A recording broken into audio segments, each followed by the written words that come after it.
Madie hana kitu cha kupoteza. Anapokubali kazi ya ajabu ya kumvutia kijana mwenye aibu kabla ya kwenda chuo, anafikiri ni mchezo tu, lakini mchezo huo unageuka kuwa safari ya kugusa moyo, vicheko, machozi na migongano ya vizazi. Kila tukio ni kicheko kilichofichwa na somo la maisha, lakini kadri anavyokaribia kugundua upendo wa kweli na maana ya kukua, swali linabaki, nani anamfundisha nani kuhusu maisha?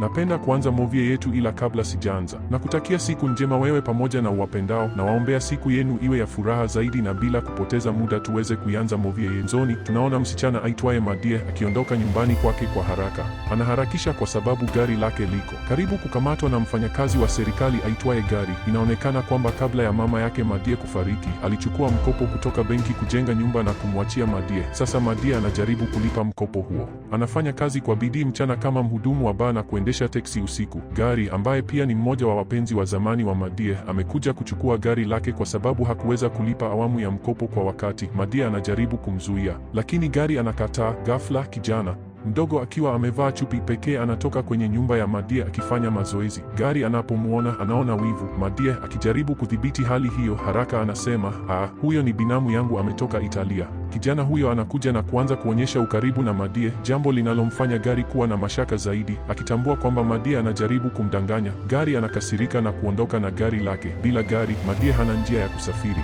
Anaamua kwenda kazini kwa kutumia viatu vya magurudumu. Baadaye akiwa anateleza, Madie anaona gari lake limeegeshwa barabarani, bado limefungwa na lori la gari. Anaingia haraka ndani na kujaribu kuondoka. Hata hivyo, kwa haraka yake, anasahau kufungua gari kutoka kwenye lori. Anapojaribu kuongeza mwendo, gari haliondoki. Wakati huo huo, Gari anatoka kwenye duka jirani, anaona anachofanya na anachukua gari tena. Madie anashindwa katika jaribio lake la kulichukua.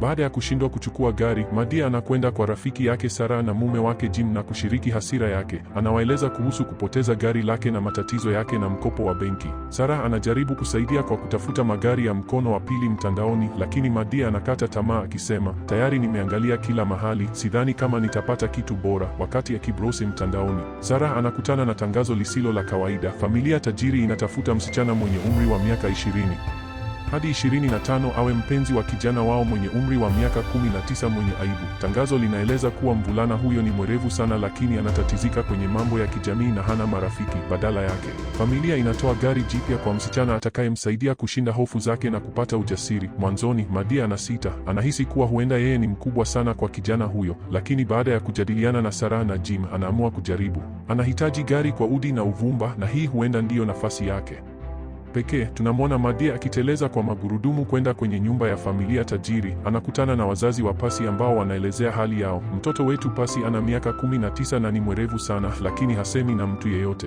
Hatoki nje na huepuka kabisa wasichana. Anaogopa mambo kama uvutaji sigara, sherehe au hata mazungumzo ya kawaida. Katika muda wake wa mapumziko, hufanya kitu kimoja tu, kutazama video fupi kwenye simu yake. Tuna wasiwasi kuwa kama hii ikiendelea, hataweza kuzoea maisha ya chuo kikuu mwakani. Madie anasikiliza kwa makini na kuuliza, basi mnataka nifanye nini? Wazazi wanajibu, tunahitaji tu utumie muda naye, umsaidie kuwa kijamii na umjengee ujasiri. Mara tu tutaona anaendelea vizuri, tutakupa gari. Lakini Pasi asijue kamwe kwamba tulipanga hivi. Utalazimika kumkaribia kwa njia ya asili na kumfanya aamini kuwa yote ni halisi. Madie anakubali mkataba na kuelekea dukani ambako Pasi anafanya kazi ya muda.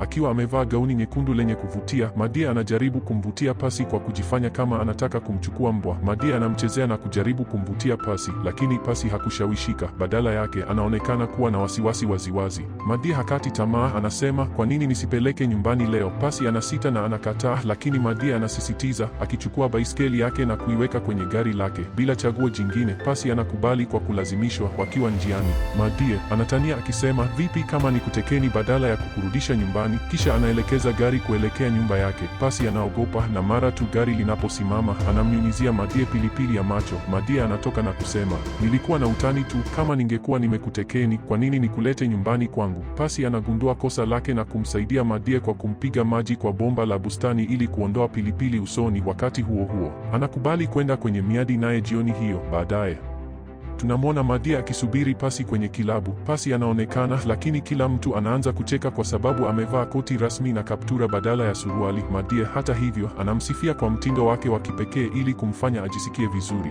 Mhudumu wa kike anakuja mezani kwao. Madie anaagiza kinywaji cha Long Island Iced Tea kwa ajili yake. Pasi anaomba Pepsi, lakini Madie anafuta oda hiyo na kumwambia mhudumu amlete Long Island Iced Tea pia. Wanapokuwa wanazungumza na kunywa, mpenzi wa zamani wa Madie, Travis, anaonekana ghafla akijaribu kufanya fujo. Travis anamwonyesha Pasi pete ya uchumba na kumweleza kuhusu uhusiano wake wa zamani na Madie, ikiwemo jinsi alivyoachana naye.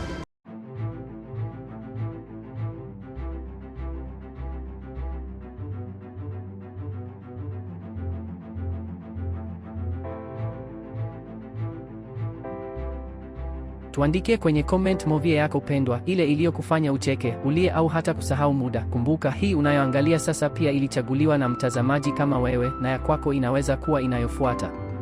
Baada ya Travis kuondoka, Madie anaamua kumpeleka Pasi ufukweni. Hata hivyo, ufukwe umefungwa baada ya saa 2 usiku. Pasi anasita kwa sababu hajui kuogelea, lakini Madie anamshawishi. Pasi anakataa kuvua nguo zake. Hivyo Madie kwa ujasiri anavua zake na kuruka majini. Pasi anajisikia kushinikizwa, naye pia anavua nguo na kuingia. Wakiwa majini, kundi la watu linaingia kimya kimya, linaiba nguo zao na kuondoka. Madie akiwa na hasira anatoka majini. Anapigana nao na kurudisha nguo.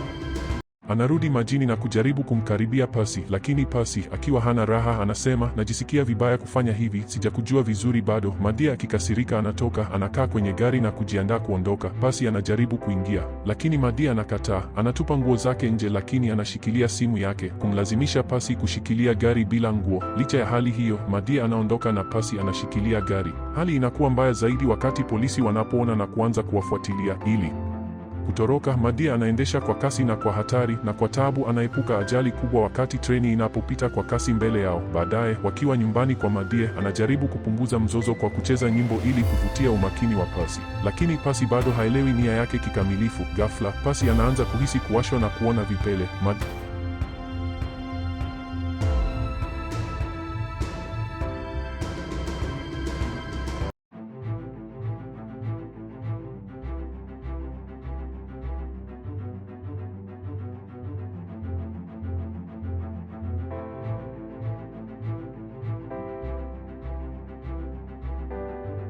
Madie anamsaidia kwa kumpaka dawa. Wakati huo, wanaanza kuzungumza na Pasi anaomba msamaha akisema, labda ni ishara ya nyota yangu inayosababisha haya.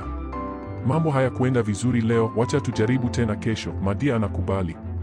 Siku inayofuata Madie na Pasi wanakutana tena. Wanaenda sehemu mbalimbali, wanajiburudisha na kutumia muda wa ubora pamoja. Wakiwa wameketi sehemu tulivu, wanafanya mazungumzo ya moyoni. Madie anamfungukia kuhusu familia yake na jinsi baba yake hakuwahi kumkubali. Pasi anasikiliza kwa makini na baada ya muda wanashirikiana busu. Wakiwa hapo, wanakutana na rafiki wa Pasi aitwaye Jody. Jody na Madie wanaongea kidogo, lakini Pasi anapojitenga, Jody anamwonya Madie, unafanya nini naye?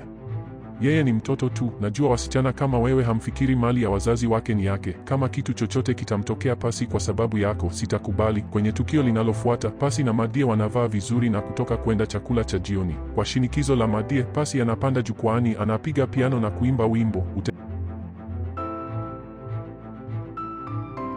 Utendaji wake unawavutia kila mtu na wanampigia makofi na kushangilia. Baada ya hapo, rafiki wa Pasi aitwaye Natalia anamkaribia na kumwalika kwenye sherehe, akisema itakuwa ya kufurahisha sana, tutakuwa wote chuoni hivi karibuni. Pasi anakubali kwa shauku. Baada ya Natalia kuondoka, anamwambia Madie, yeye ni msichana mzuri sana, tutaenda sherehe pamoja, pia napata leseni yangu ya udereva. Akiwa na tabasamu, anaongeza, napata leseni ili niweze kujiendesha mwenyewe wikendi na nije kukutana nawe. Ni wazi kutokana na uso wake kwamba Pasi anazidi kumpenda Madie, na Madie pia anaanza kutambua hilo. Tuandikie kwenye comment movie yako pendwa, ile iliyokufanya ucheke, ulie au hata kusahau muda. Kumbuka, hii unayoangalia sasa pia ilichaguliwa na mtazamaji kama wewe, na ya kwako inaweza kuwa inayofuata.